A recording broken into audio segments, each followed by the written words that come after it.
President Volodymyr Zelensky is ready to play hardball with the United States of America. Despite a lot of recent comments over the last week and weekend by the President of the United States, the Vice President, Secretary of Defense, Secretary of State, and General Keith Kellogg about what the U.S. will and will not do in its negotiations with Russia regarding the end of the Russia-Ukraine war, President Volodymyr Zelensky fired back with this. Can you accept any peace deal that is cut without Ukraine? No. And do you feel like you have a seat at the table right now?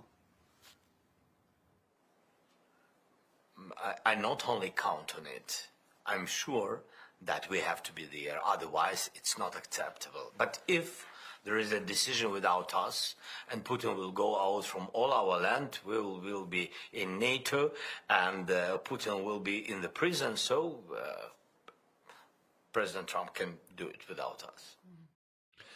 That's a lot of chutzpah, I gotta say, for Zelensky. When you have the President of the United States of America, the most powerful nation on earth, when you're talking about military power, nuclear power, economic power, he has said, and in fact, General Kellogg said over the weekend that there is not going to be a seat at the initial table for these negotiations. It's going to be the United States and Russia, and there'll be some others involved. They actually said that Ukraine would be involved, that Europe would be involved, but not that they would be at that negotiating table. There would be, as Kellogg said, two protagonists. And for him to then come out and actually make that sarcastic comment that, sure, Trump can talk without us as long as Putin ends up in jail, we end up in NATO, and everything ends up great when we have all our territory back, then sure, they can't talk without us. Otherwise, he said categorically, no, we're not going to. But one has to ask, where do you have the authority, or with what power can you compel the President of the United States, the European Union, NATO et al., that you're going to tell them what they are and are not going to do?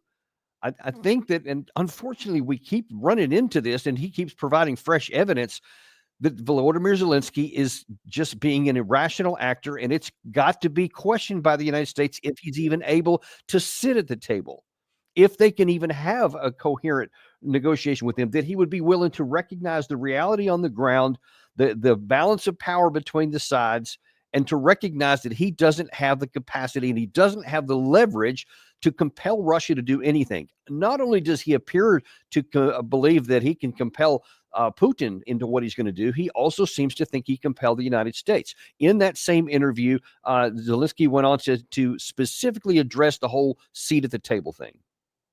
Have you been given any assurances that Ukraine will have an equal seat at the negotiating table? So I will never accept any decisions between the United States and Russia about Ukraine. Never. And our people, never. And our adults and children and everybody. It can't be so. This is the war in Ukraine against us, and it's our human losses. And we are thankful for all the support, unity between USA, in USA, around Ukraine support, bipartisan unity, bipartisan support. We're thankful for all of this, but there is no any leader in the world who can really make a deal with Putin without us, about us. Well, yeah, he can.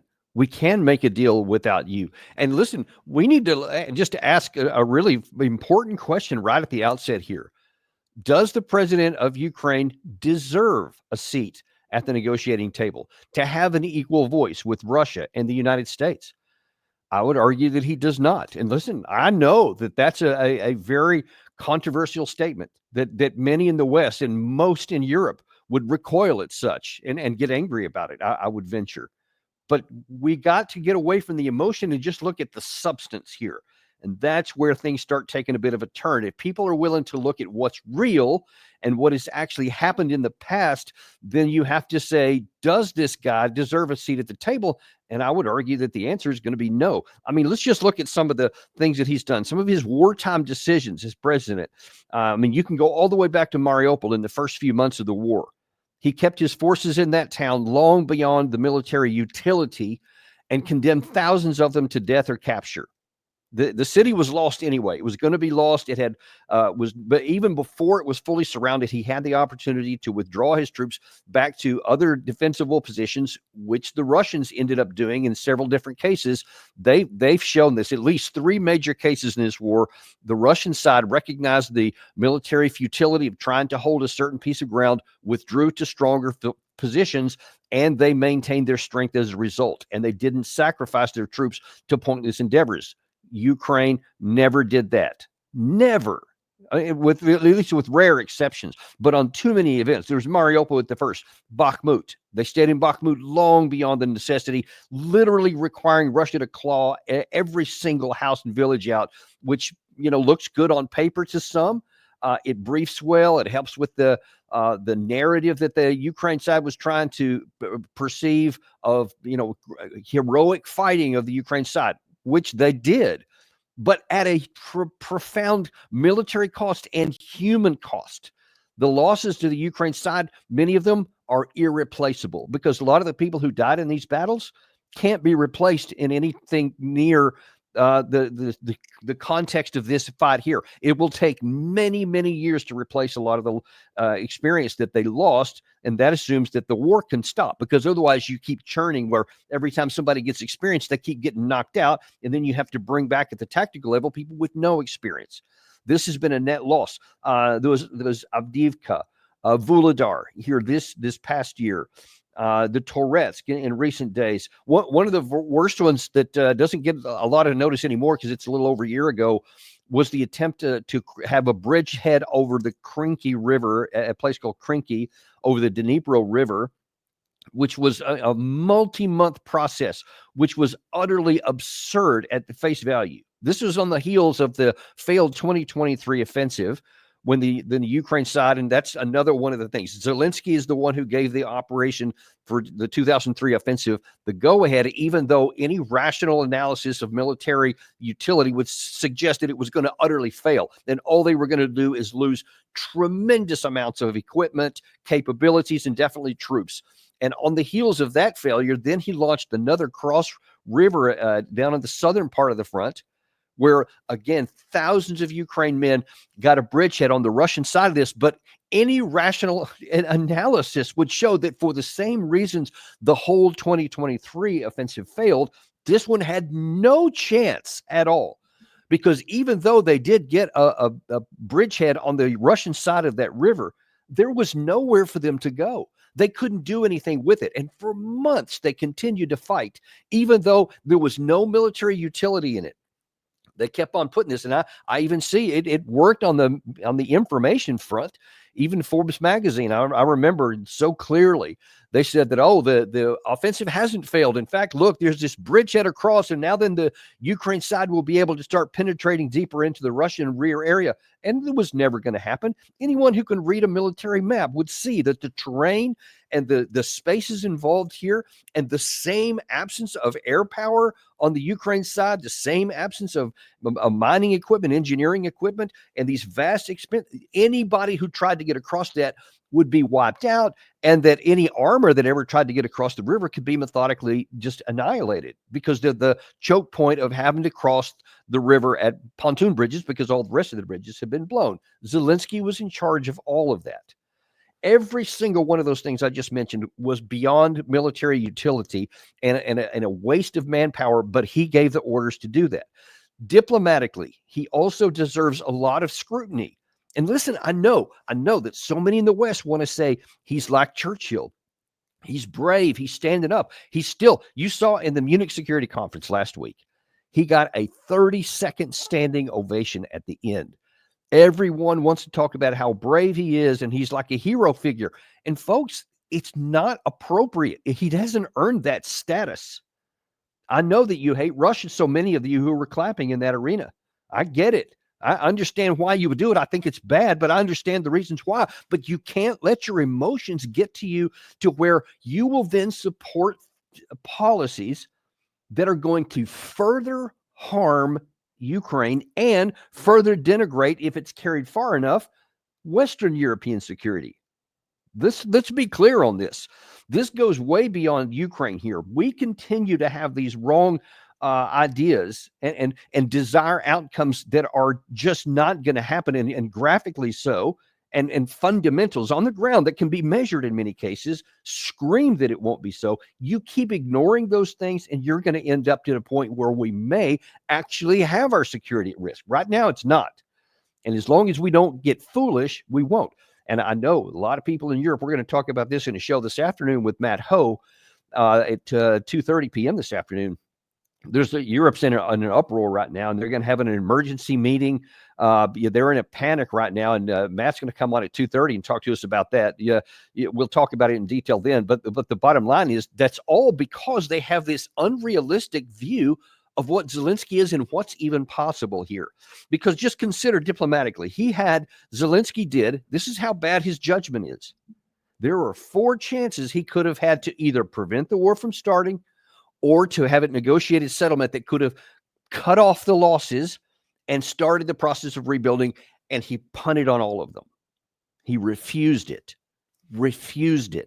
because his arrogance will not allow him to allow anything for Russia except for maximalist desires on his part, which you're going to see in some of these subsequent comments I'm about to show you is still fully in effect. But look, he could have executed the Minsk agreements.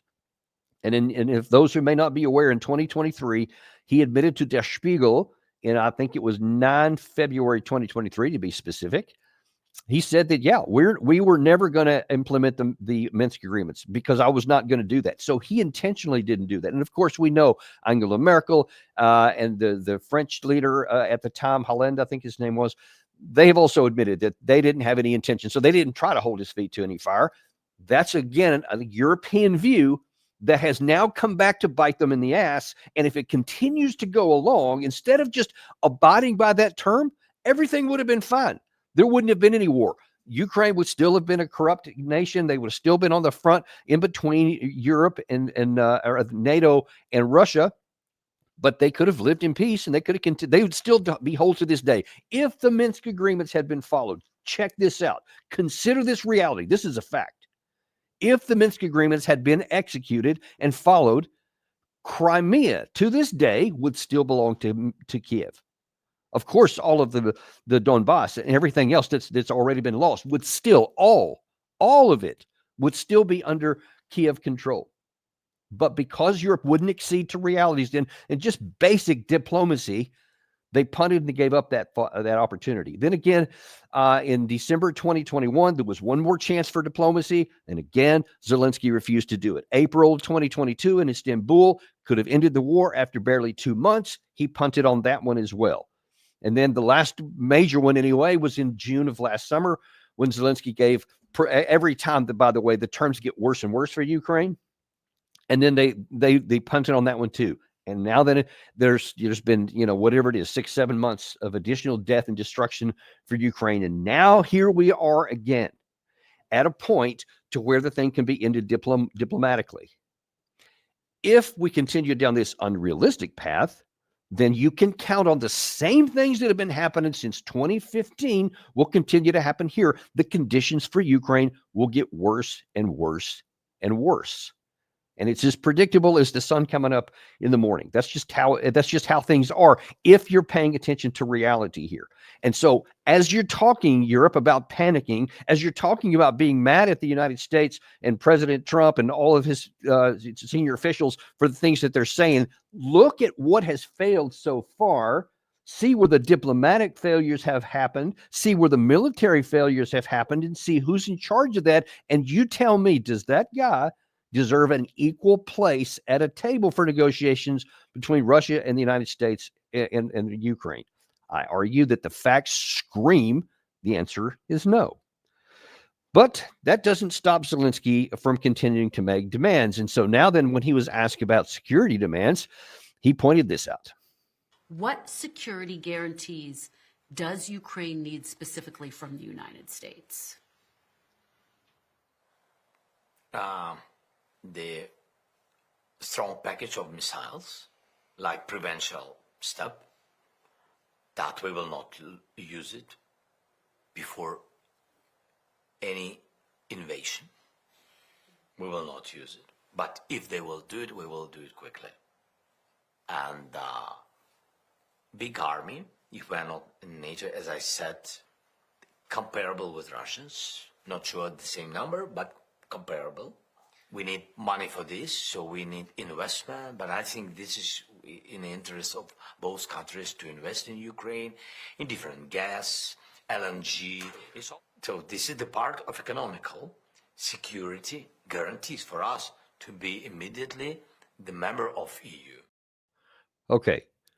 I just gave you a whole laundry list of physical failures that had happened in the diplomatic and military fronts, and why I think that the past screams that Zelensky does not deserve a place at the table because he's being unrealistic. Now he wants to provide yet more evidence. The question to him was, what are security guarantees does he demand in order to have this war come to an end? Now, definitions are important here. Now, when I just say security guarantees, what does that sound like to you? It sounds like an Article 5 type environment with NATO. If attack on one is an attack on all. So your security is guaranteed. What did he just say there? He didn't say anything about a security guarantee. He said that he wants investment in his country. He says he wants a 1 million-man army, his own army, not anybody else's. And he wants a bunch of equipment and long-range missiles, etc. Stuff that he doesn't have, can't produce. And he says that having all those will give him security guarantees. There's obviously, what does the word guarantee even mean, and how does it apply in this case? It doesn't. That's the mentality of the person that we're dealing with here. We can't even agree on basic definition of words because what he said is not even related to guarantee.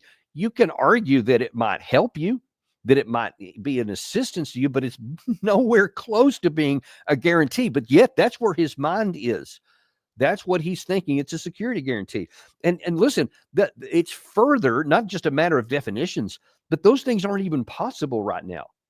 He wants at least a 1 million man army. Russia has between 1.3 and 1.5 at the moment. It's a little opaque. We can't tell for sure, but it's quite large and much larger than it was in February 2022. So he wants something similar.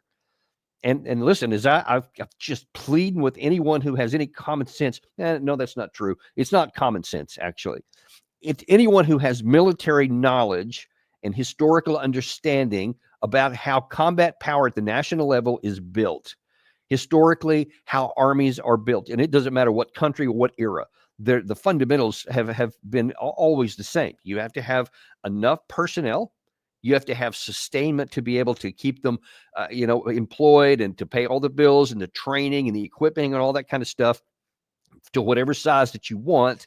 And then you have to have a training regime to build these people up. And at every echelon, from platoon to company to battalion to brigade to division to corps, et cetera, up to the national level, you have to have leaders at each one of those levels, upper officer and enlisted, that have a certain number of years of experience, and every level has to have multiple and more years up to battalion and brigade commanders and command sergeants, majors, senior enlisted, etc., in the 15 to 20 year experience level.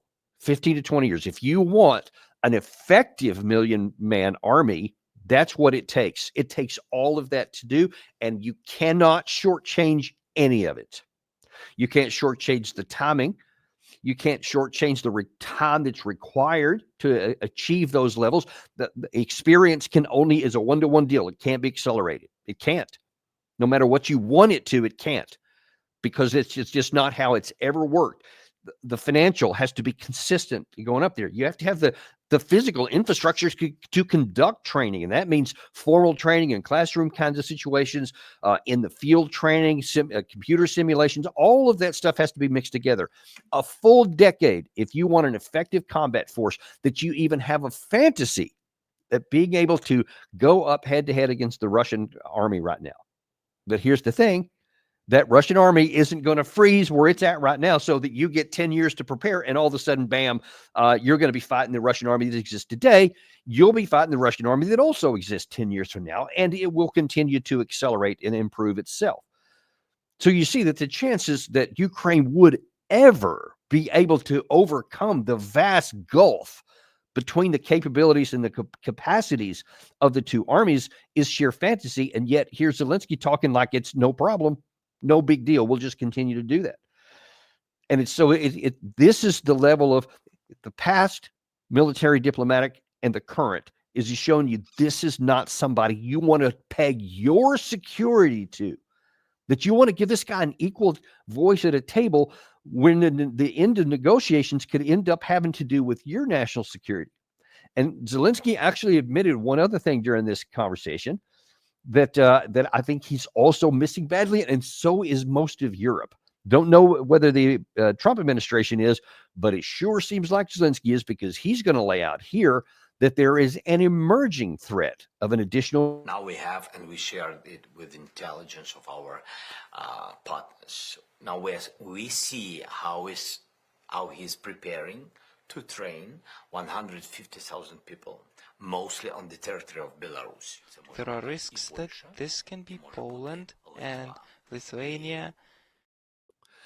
Sorry, he actually shifted in the middle of that interview from speaking English to speaking his language, and they had to dub the voiceover. That's why that happened in the middle there. So he says that Russia has another 150,000 person force that is training right now for combat operations. He claims in Belarus. There's another, by separate intelligence reporting about a month or so ago, that there's somewhere around 150,000 east of Pokrovsk on the Russian side of that. So there, you're talking two major components, according to your Ukraine intelligence and their president, that there are two separate formations of Russian troops, each 150,000, on top of all of the Russians along the 1,000-kilometer front that are currently fighting and moving to the west. Now, Zelensky claims that that's to attack Europe, to go into Poland, and to continue fighting this war. Like this is continuing the narrative, and you can see the motivation and interest in Zelensky for making Europe believe this. If you can tell Europe your security is on the line here, if we lose, you lose. He actually also said in that interview, it's 100%, 100%. If the United States were to ever leave NATO, that Russia would, quote, occupy all of Europe. I mean, that's what he said, or parts of it anyway, but it was 100% sure. And so he's painting this picture that scares Europe, and it's apparently working, because the Europeans are in a panic right now, the European leaders. But he says that these are designed to attack Europe. What if he is badly missing the boat, and that the Russians are actually preparing to conquer more Ukrainian territory? Because here's the thing, if the Russians are doing anything close to what they have actually said and what they have built the capability for, is that they want to either achieve by negotiations or by force of arms what they need to have their western border secured. That's what they have said. And there is evidence that they're building up these forces, because if negotiations don't succeed with Trump, then they'll go to the alternative form, which is just continuing fighting. And I've told you this many times. When you look at everything that Russia has done, to include prior to the 2022 invasion, in nearly a year prior to that, they built up forces and said that we're going to use, quote, military technical means if you keep trying to put NATO into Ukraine. They did what they said they would do. And then all of the other times that they kept saying, we'll end the war here if you reach a negotiated settlement. And the terms kept in it, but they kept doing it. But while they're trying these negotiations, so they built up their forces in December 2021 while they're trying to have a negotiated settlement in Istanbul in 2022. While they're talking, they're still fighting, etc. That's their normal pattern. And they will definitely keep doing it here. They're not going to stop. They have unequivocally said there will be no ceasefire. There'll be no pause in fighting. There'll be no truce, etc. We'll talk, and we'll try to reach negotiated settlement. Apparently, just days from now, the representatives of Russia and the United States are going to be meeting in Saudi Arabia. So apparently that's starting to move on at a quicker pace right now. While they're talking, though, they are not going to change their situation on the battlefield. They're going to keep fighting.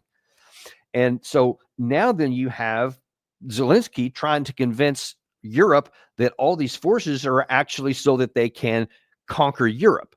But the Russian side is saying, we're going to fight because we want this territory, because we think it's necessary for our security, but we're perfectly willing to accomplish our security objectives at the negotiating table, which is why they're meeting with the United States right now and continuing to talk.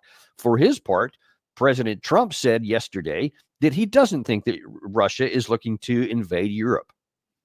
Based on your conversations with President Putin, what do you think he wants ultimately in Ukraine? I think he wants to stop fighting. I see that. We spoke long and hard. Steve Witkoff was with him for a very extended period, like about 3 hours. I think he wants to stop fighting. They have a big, powerful machine. You understand that. And they defeated Hitler and they defeated Napoleon. You know, they've been fighting a long time. They've done it before.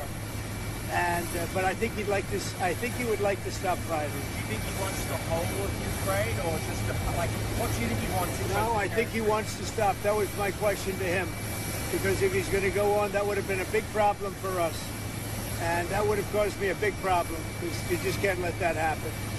I think he wants to end it, and they want to end it fast.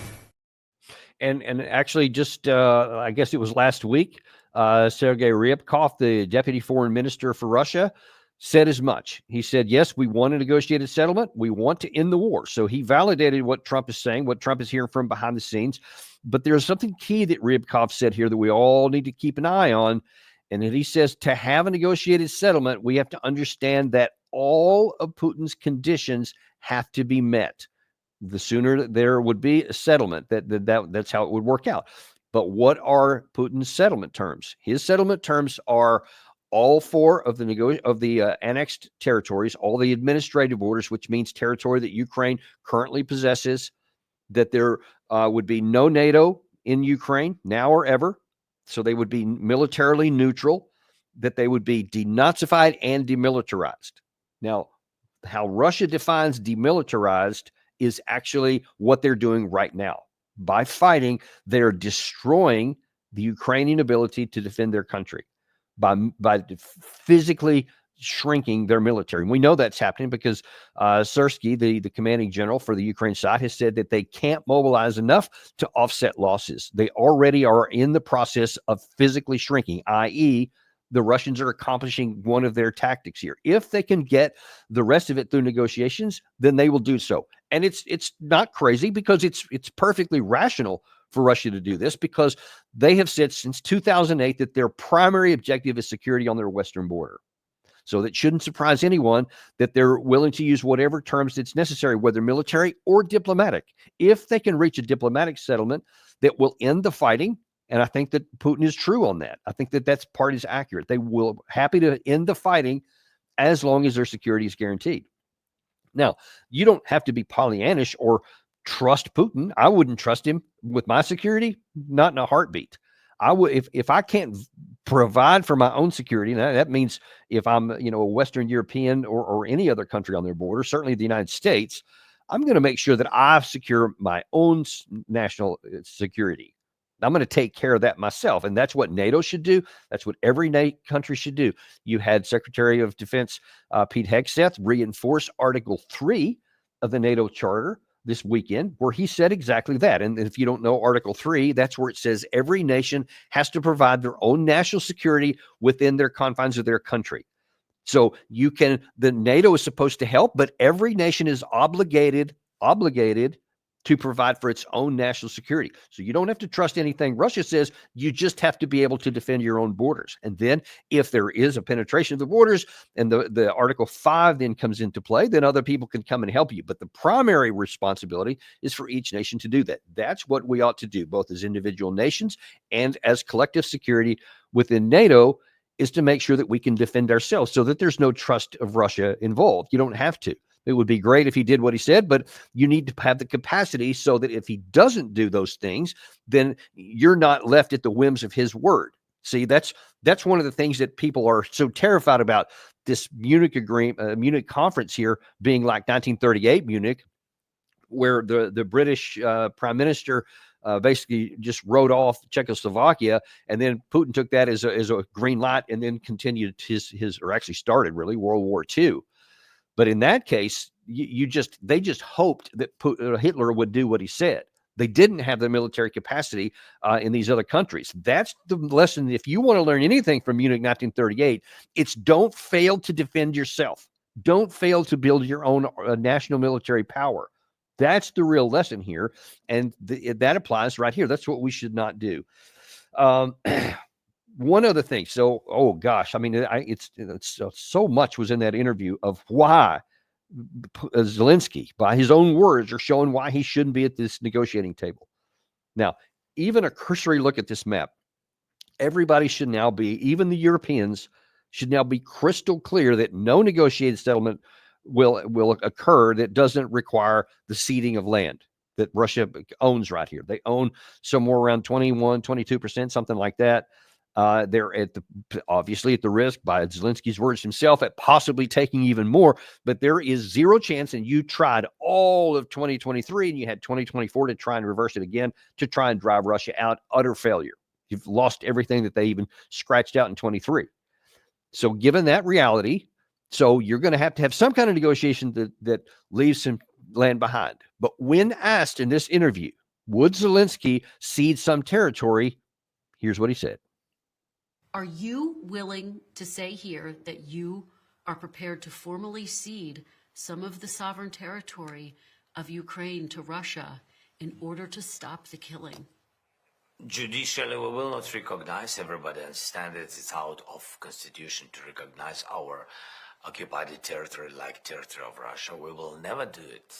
It's not about any negotiations. We will never speak about it. Even Crimea, you seem to have acknowledged even that Crimea, we will never recognize it, because in years, all things which are Ukrainian will be Ukrainian.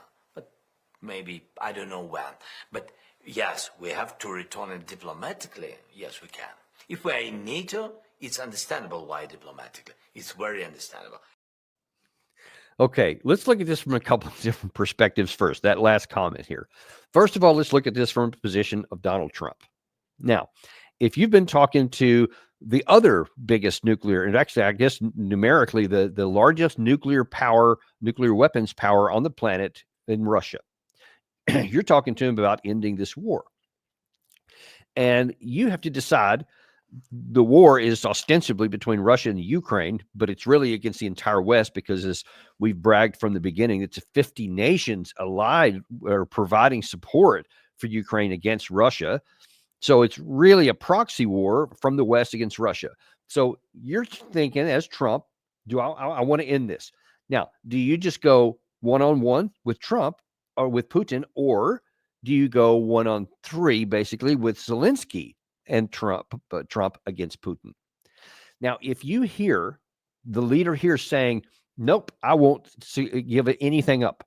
I'm not going to, give up any of my territory. If I temporarily do it, as he said in other interviews, then that's fine, but then we'll get it back to negotiated settlement. If you have a guy that is so detached from reality that he can't even agree on the most basic fundamentals of what is required by reality on the ground, why in God's name would you want him at that negotiations? Because whatever you might agree to, he's going to undercut it. He's going to sabotage it right there at the table. So he would be a hindrance to Trump reaching any kind of a negotiated settlement, not a help, because he has got radically unrealistic expectations, and he has a terrible track record of making awful decisions that have killed hundreds of thousands of his fellow citizens that could have been avoided. You got to keep that in mind. Again, I don't care if you love Volodymyr Zelensky. The fact is, because he has rejected all of these diplomatic off-ramps that he had many times, hundreds of thousands of his men are dead. That's a fact. And now then you want him to go to a negotiation where he may sabotage another opportunity to get this off the table without the force of arms being involved. And so if I'm President Trump, I would say not only no, but hell no. This guy won't be anywhere in the room. He won't be on a phone. I'll let him know what happens afterwards. And I know that sounds cruel to many people, but that's what's necessary to end this war. That's what's necessary for the Ukrainian security, for the lives of their people. He can't get it done. I don't care how much we want him to. His evidence, his actions scream that he cannot be trusted and that he just can't see through his emotions to see reality and see what's rational and what can be done to end the destruction of his country and his people. That's where we are. Now, that's from Trump's perspective. Now let's look at that same comment that he just made there from the Russian perspective. Now, you've seen that the Ukraine side didn't abide by the Minsk agreements. They rejected your December 2021 offer to end the war or to prevent the war. They rejected your April 2022 opportunity to end the war. They rejected your June 2024 opportunity to end the war. And now here you come for basically a fifth time. Are you going to want that guy at this table when he is saying in public on national television and for all of the Western world to see that he's not going to cede any territory? I mean, what do you think the Russians think about that? What do you think? How do you think they're going to react? Well, we have some idea. Here is Foreign Minister Sergei Lavrov talking on that very topic yesterday. Чтобы даже мысль какая-то присутствовала на переговорах об урегулировании относительно того, что какие-то территории нужно еще уступить. Уступить-то как? С людьми, с русскими? Или без людей? С одними редкоземельными металлами? Знаете, по-моему, здесь пусть те, кто фантазирует о том, как Соединенные Штаты могут помочь регулированию, а мы не скрываем, что такое содействие вполне может быть, тем более, что Соединенные Штаты играют главную роль в украинском кризисе с самого его начала. Я упоминал, как Виктория Нуланд формировала правительство путчистов за несколько дней до госпереворота. Все-таки лучше, если мы говорим о серьезной дипломатии, сначала разобраться в истории вопроса. And I just told you what the history is that they're intimately aware of. But here's what they're also intimately aware of: the actual power dynamics at play here. You heard Zelensky tell you don't have to take my word for it. Don't even listen to the Russian side if you don't want to. Zelensky told you there is at least 250,000 groupings of Russian soldiers poised at different points along this line that are not in contact. And already the Russians have been continuing to move in a methodical pace. And that's not without adding these two big battle groups on. If they should suddenly join at any of these points, it could literally break the ability of the Ukraine side to operate.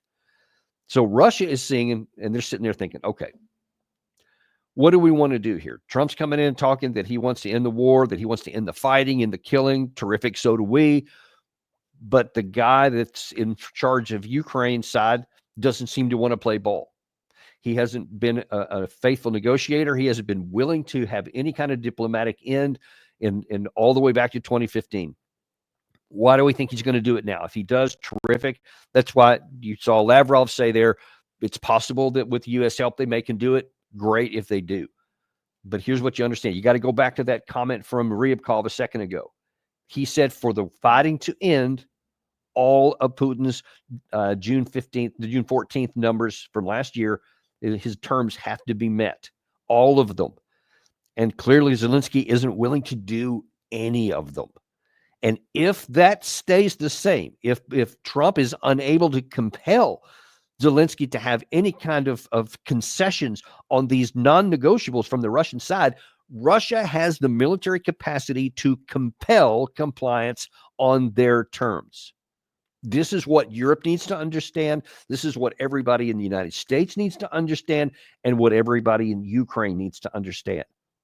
It does not matter what anyone thinks. It doesn't matter if you think one version is right, another one is wrong. You shouldn't be asking them to do this or that. None of those things matter. What matters is what can be done and what can't be done.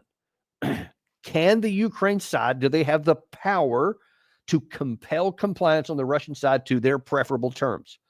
Or does Russia have the power to compel compliance on the Ukraine side to their terms? It's unequivocal. It's unquestioned.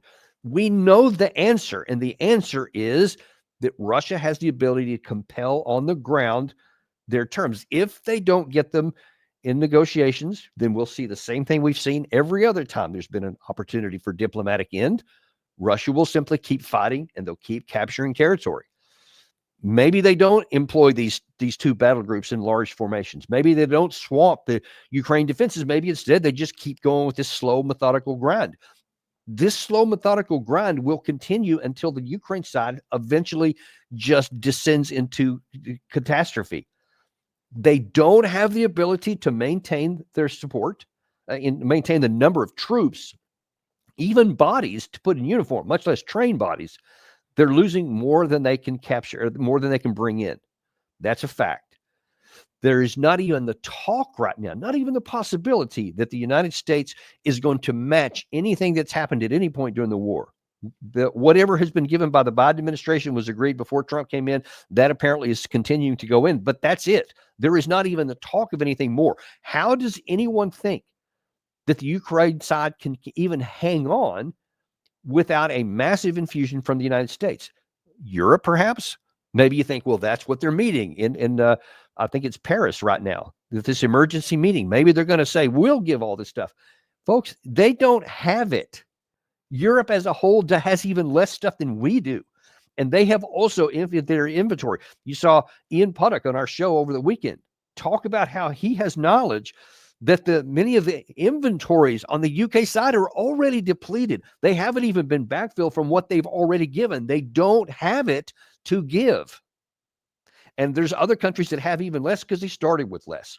Meaning there is no rational path for Zelensky to make any of these demands, for the Europeans to think that they can push things in this direction, because Russia can outdo them in every category. So this is what is before us right now. Should President Trump have a negotiation with Putin to end this war with Zelensky, or should he just work it between the two? Now, here's the real problem with that. The answer is obvious. He should go straight to Putin like he's doing. That's the only thing that's rational and makes sense. I don't care how much the Europeans don't like it, because they're also delusional and they're not willing to see reality either. They're going to have to see it one way or the other, because here's the biggest risk.